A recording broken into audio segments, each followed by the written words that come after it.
4 людини загинуло, 27 зазнали травм. Поліція Донеччини задокументувала наслідки російських обстрілів. Внаслідок ворожого влучання по будинку в Новодмитрівці 1 убитий і 4 поранених, зокрема дитина. По селу Комар війська Російської Федерації завдали 2 удари авіабомбами, поранили людину та пошкодили аграрні підприємства. Ще 3 поранених мешканців у Сухій Балці, 2 у Катеринівці, по 1 в Курахівці та Нью-Йорку. Крім того, в ніч на сьогодні Росія вдарила по Зарічному, травмовано цивільну особу. Пошкоджено також і приватну оселю. А от у ДСНС вранці повідомили, що внаслідок авіаудару на Донеччині вдруге за тиждень пошкоджено пожежно-рятувальну частину. Російські війська знову обстріляли місто Селидове, скинувши на нього авіабомбу. Вибуховою хвилею та уламками пошкоджено 14 дверних та 31 віконний блоки, а також підвісну стелю в службових приміщеннях та 500 квадратних метрів шиферної покрівлі. Ну і крім того, рами та навіси 6 в'їзних воріт пожежно-рятувальної частини. Та особовий склад, на щастя, не постраждав. Тим часом у Дніпрі під завалами в пошкодженій російським ракетним ударом багатоповерхівці виявили тіло жінки, повідомив голова обласної військової адміністрації сьогодні вранці. Тіло жінки знайшли на рівні 7-го поверху будинку. Таким чином, вже відомо про 2 людей, які загинули того трагічного вечора, 28 червня. Наразі роботи на місці тривають, рятувальники вже розібрали близько 70% конструкцій. Тим часом у Курську ранок почався з бавовни. Там сталася масштабна пожежа, і місто накрив величезний стовп диму.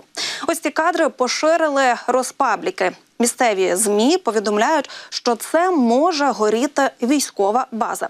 І додають, наразі йде гасіння пожежі в центрі Курська. На місці вже працюють 10 одиниць спеціальної техніки та 60 осіб особового складу МНС Росії по Курській області. Пожежу начебто локалізовано вже, але інформація про постраждалих не надходила.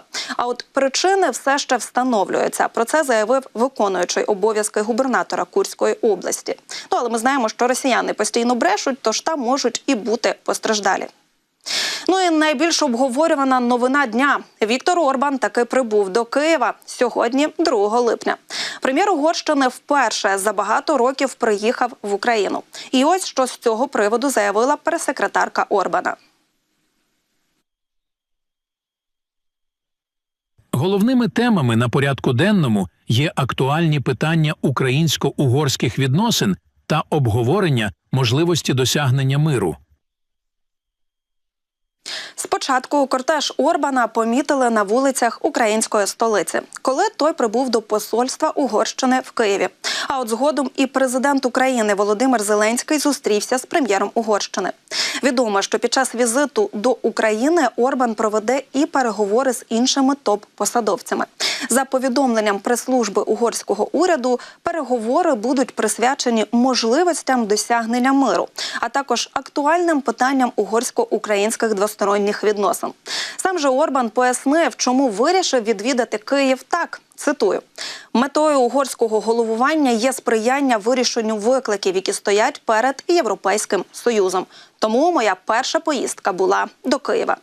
Слід зауважити, що востаннє Орбан бував у Києві у далекому 2012 році. Тоді він зустрічався з екс-президентом Віктором Януковичем. Ані з каденції Порошенка, ані вже за каденції президентства Зеленського угорський прем'єр візитів в Україну не робив. Тож чекаємо на подробиці, адже пам'ятаємо, що Орбан відомий своїми скандальними заявами про війну в Україні. Ну а ще цей політик неодноразово ставив під сумнів суверенітет нашої держави. Крім того, він виступає проти надання Києву військової допомоги. Ну і не забувайте, негативно сприйняв звістку про початок переговорів з Україною про вступ в ЄС. Втім, вчора, 1 липня, розпочалося головування Угорщини в Раді ЄС.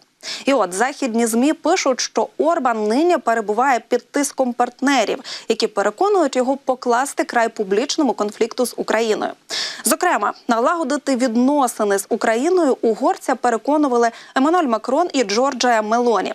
До речі, італійська прем'єрка є очільницею групи європейських консерваторів та реформістів, куди прагне потрапити Орбан вже зі своєю партією, щоб мати більший вплив на ухвалення рішень у Європарламенті.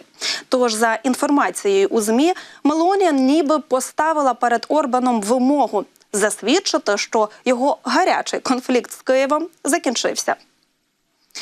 І до інших новин. Тим часом влада Нідерландів видала дозвіл на експорт 24 винищувачів F-16. Перші з них незабаром поставлять Україні.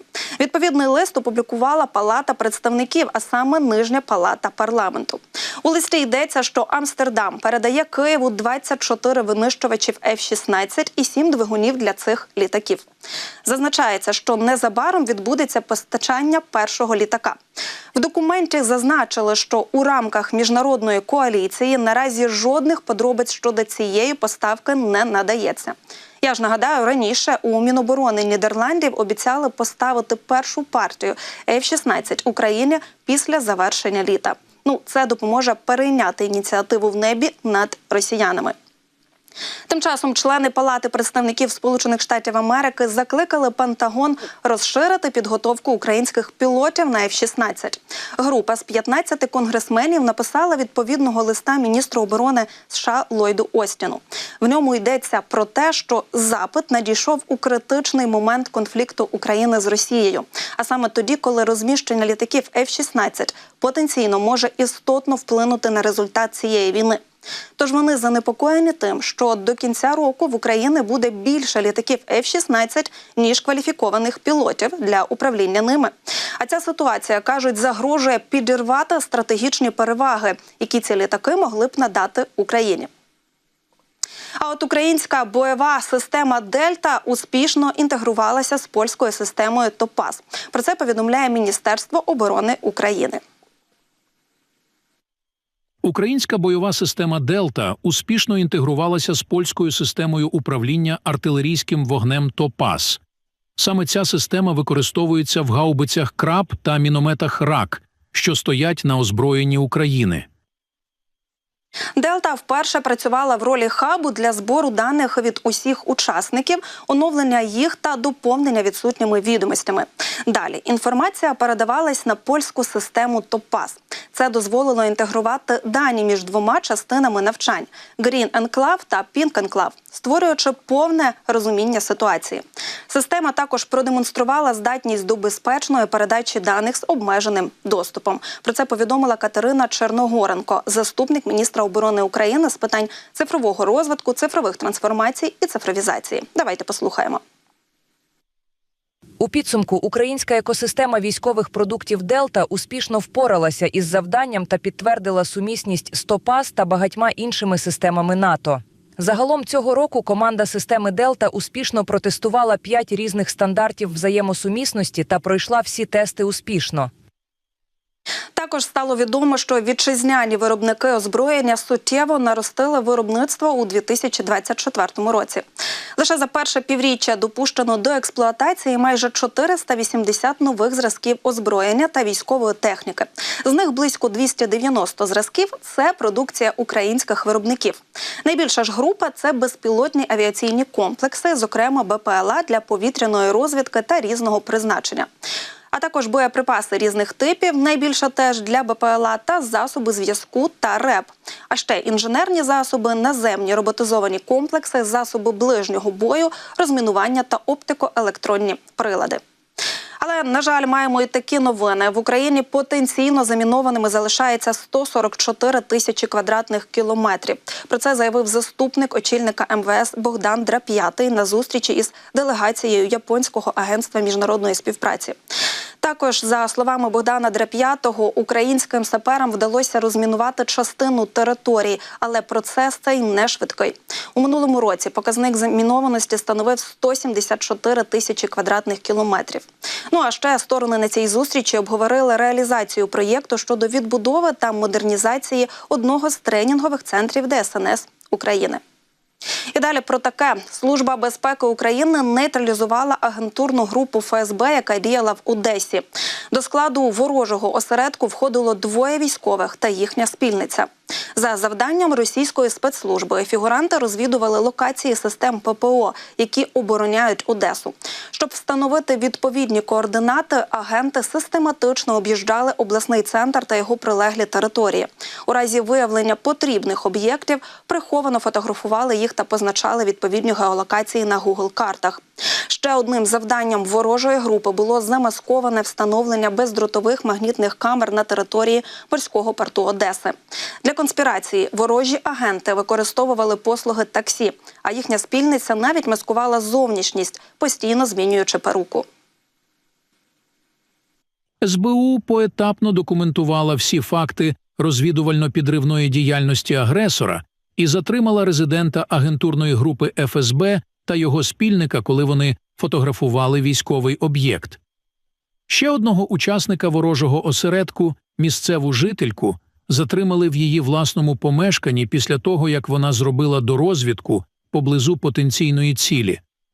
Також СБУ провела комплексні заходи для убезпечення локацій українських військ. Під час обшуків у затриманих вилучено мобільні телефони, які вони окремо придбали та й використовували винятково для комунікацій з ФСБ. Наразі зловмисники перебувають під вартою, їм загрожує довічне ув'язнення. А от спецоперацію проводили співробітники СБУ в Одеській області за процесуального керівництва спеціалізованої прокуратури у сфері оборони Південного регіону.